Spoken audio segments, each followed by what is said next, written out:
198 players were picked before the greatest quarterback of all time. One scout said he'd make a better medical salesman. Another didn't even have him on the board. He ran slower than 15 offensive linemen. He had the lowest vertical of any QB. And yet, he became the GOAT. But this isn't just about Tom Brady. It's about the one man who saw what nobody else did, and how one sixth-round flyer changed the course of NFL history forever. In the spring of 2000, nobody cared about Tom Brady. It was a weak quarterback class to begin with. Chad Pennington was the only real prospect on the board, and even he didn't go until the 18th pick. Brady wasn't even in the conversation. Part of the blame? Michigan. They kept trying to force Drew Henson, a Golden Boy recruit, into the starting job. Brady was splitting time his junior and senior season. Quarter 1, Brady. Quarter 2, Henson. Then a halftime decision. It was chaos. Eventually, Brady won the job, but by then, scouts had already moved on. His college stats were fine. 30 TDs, 17 picks, but nothing jumped off the page. And then came the combine. 5.24 in the 40, a 24.5-inch vertical. One scout said there were 15 offensive linemen who ran faster than him. Mel Kiper, he said Brady threw a catchable ball and had pocket poise, but then tore him down. Lacks mobility, not a downfield threat, not the complete package. Even after 7 Super Bowls, Kiper never walked it back. The criticism was brutal. One anonymous scout? Awful, weak, not even on my board. He'll make someone a good husband or a medical salesman.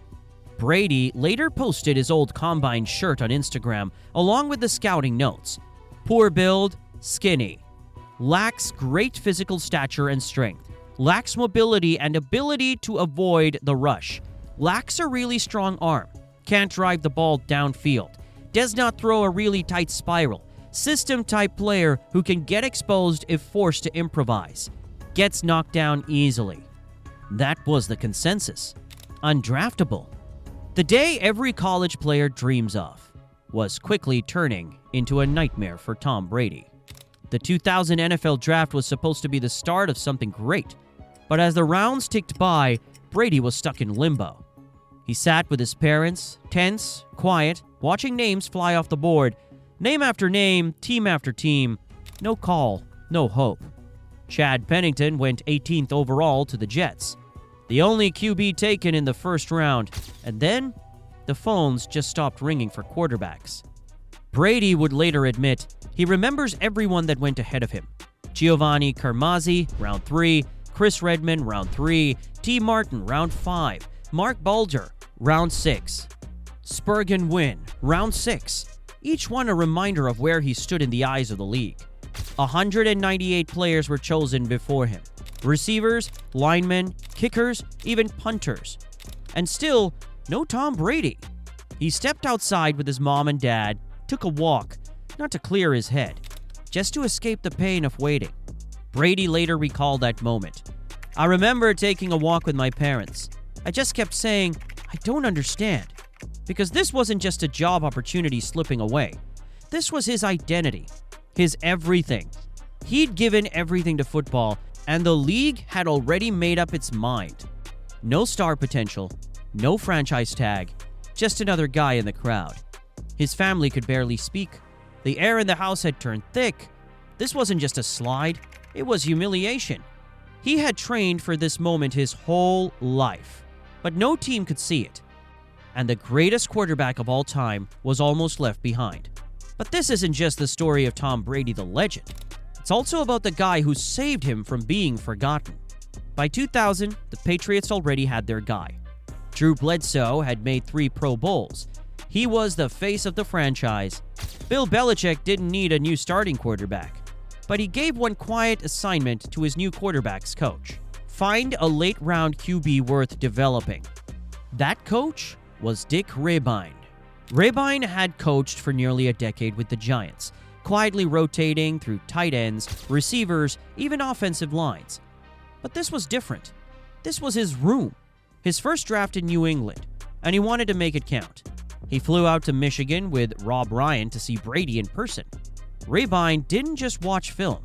He saw something deeper. Poise, processing, control in the pocket. On the flight back, he couldn't stop talking. "This is my guy. I love this guy. I'm telling you, we can build him up." But as the draft dragged into the 6th round, Rabine was panicking.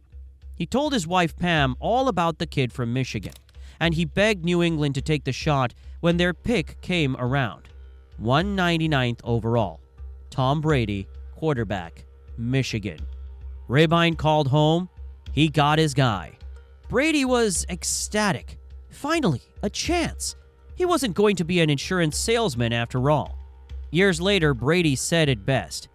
"I knew I was better than those guys. I just needed a chance. I just needed one coach to believe." But nobody knew, not Rabine, not Belichick, not even Brady, that this moment would change the course of football forever. To the league, he was just another late-round pick, a clipboard guy, a backup at best. But to Rabine, they'll talk about him like they talk about Montana. He saw the vision. He knew. He was going to camp. It didn't take long for Tom Brady to take control of the Patriots. When the Patriots picked Brady, fans weren't impressed. One fan on Reddit said, "We all thought he'd be cut in camp. We already had Bledsoe. Why waste a pick?" When Drew Bledsoe went down in 2001, few fans cared about the backup. But Brady was ready. He'd waited his whole life for this moment. And when it came, he didn't just seize it. He owned it. He led New England to a Super Bowl title that same season. The 6th-round pick had just taken down a Hall of Fame quarterback, the league's top defense, and the greatest show on turf. That wasn't luck. That was the beginning. Brady didn't stop at one. He built a dynasty, turned the Patriots into the NFL's ultimate measuring stick. For 2 decades, the road to a championship ran through Foxborough. 7 Super Bowls, 3 MVPs, records in passing yards, wins, playoff greatness, and he played into his 40s, better than most in their prime. But through all the success, he never forgot the silence. He never forgot draft day, the walk with his parents, the waiting, the names called before his. Every snap carried that chip. It fueled every workout, every film session, every fourth-quarter comeback. He wasn't supposed to last this long. He wasn't supposed to dominate. He wasn't supposed to be average. They said he was too skinny, too slow, didn't have the arm, wasn't a modern athlete. But what they couldn't measure was what made him legendary. Heart, resilience, obsession. Steve Mariucci said it best. "We didn't open up his chest and look at his heart, or his spine, or his resilience." That was the scouting miss. We didn't open up his chest and look at his heart. We didn't look at that. I don't know if anybody did. And what kind of spine he has, and resiliency. That's what almost left the greatest player in NFL history forgotten. One man saw it. Dick Rabine believed. And when Brady walked through the door, he made sure the NFL would never forget his name. He didn't just change a franchise. He changed the sport. The NFL had 198 chances to get it right. Only one team did. And even they had no idea what they just stumbled into. Tom Brady didn't just defy the odds. He rewrote them. A 6th-round pick who built the greatest dynasty the sport has ever seen, all because one man believed. This is greatness. This is legacy. This is Tom Brady. If you believe greatness can come from anywhere, drop a like, hit that sub button, and remember, stay sharp, stay unscripted.